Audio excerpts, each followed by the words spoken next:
Good afternoon, everybody. I have Heidi Larson here, one of our ISU School of Social Work MSW graduates, and my former graduate assistant. She's agreed to share with you her journey in social work and what she's currently doing right now. So, Heidi, tell us a little bit about why you chose social work as your career. Sure.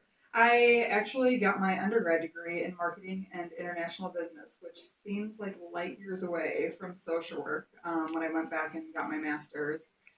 And I really think have always had a passion for human development and growth. I worked for 7 years at Illinois State in the preview program and doing orientation and working with student leaders and a lot of growth and development there. And that really just is something that I've always been really passionate about. I think I really had envisioned doing counseling to start out with, and kind of doing more of a private practice, one on one.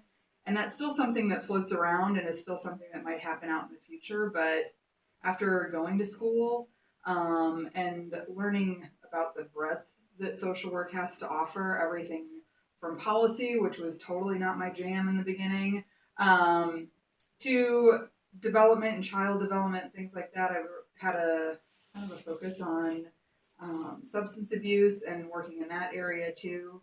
Um, I don't know, and it seems like it's kind of unfolded from there. So, what have been some of the positions that you've had in the social work field since graduating? Sure.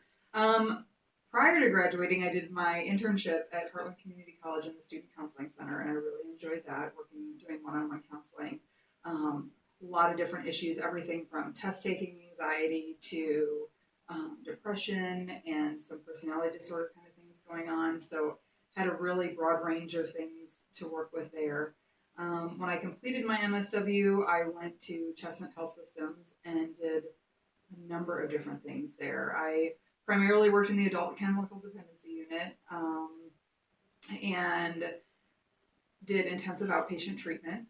I also, when I was hired on, they had some hopes and dreams about doing a motivational interviewing curriculum, and that was particularly important because I would say about 90% of those that are at Chestnut in the intensive outpatient program are court referred or mandated to be there. So there's a lot of resistance to treatment.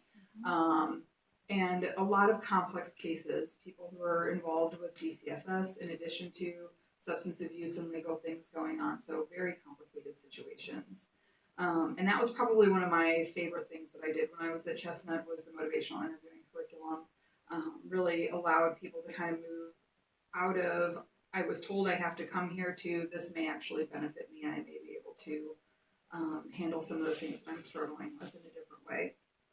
So I thought I really enjoyed that. I also worked for a period of time in a recovery court program. So that was there for people who were had some legal consequences that were tied to mental health and substance abuse. So that was a very intense program. It was a 3 year program where clients would come daily and had classes daily, and also worked with the Center for Human Services on medication and things like that. So that was a very intense program.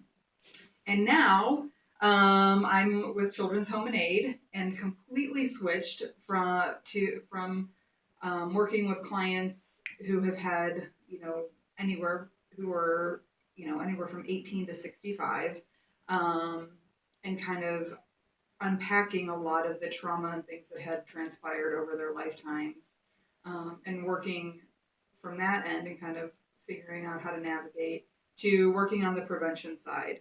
And I really didn't, I don't even know that I had a good appreciation for how important the prevention work was until I had worked on the other end, and really started to see how if we can intervene early and work with parents and raising children in a healthier atmosphere, that how we really are setting them up for success.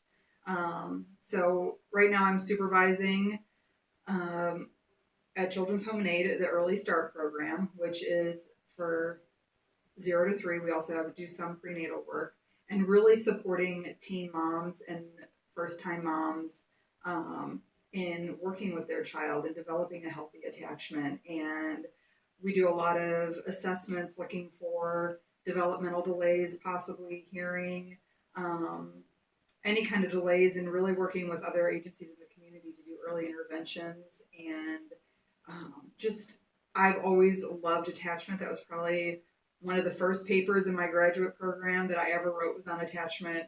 And so that's something that I really value in that building that relationship with primary caregivers and having a trusting relationship and getting needs met at a very early age. So it's really, really exciting work, actually. So, if you had one nugget of wisdom that you'd like to share with our students that might be interested in pursuing social work as a career, what would you say? Do it. Do it would be first. And I think something that was unexpected for me, in all honesty, was if you had asked me 5, 6, 7 years ago if I'd be doing prevention work with children and families, that was not even on my radar. I think that's kind of been one of um, the hidden gems about the program. I think is that there are so many opportunities to in areas I hadn't even expected, honestly. I mean, I really came in with my focus, and that's what I wanted to do. And I don't know. I mean, especially into like today's political climate, I never thought I would be um, calling legislators and making phone calls and doing things like that had I not been exposed to some of the policy stuff that was totally not something I was interested in when I started. So take advantage and just, there's value in everything that I learned. Well, thank you, Heidi, for sharing with us your journey through social work. I am so proud of her as a former supervisor and advisor. She's going to be doing some great things. So, thank you again for sharing your journey. And I hope you all listen to her story and get some more ideas in terms of what you can do in social work. Bye.